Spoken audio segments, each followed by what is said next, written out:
কে পলায়ন করছিলে, মরতে তুমি কখনোই চাচ্ছিলে না, কিন্তু এটা শুনে নাও, যে মৃত্যু তুমি কখনোই চাও না, সেই মৃত্যুর যন্ত্রণা তোমার আসবেই আসবে।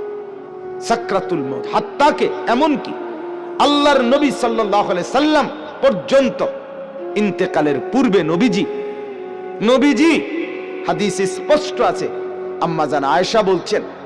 নবীজি সাল্লাল্লাহু আলাইহি সাল্লাম একটা বাটির মধ্যে পানি দিছে, আর নিজের পবিত্র ডান হাত মোবারক দিয়ে হাত দিয়া এই বাটির পানির মধ্যে চুবাইতেছিলেন, আর কপালের ঘাম মুছতেছিলেন নবীজি, আর বলতেছিলেন লা ইলাহা ইল্লাল্লাহ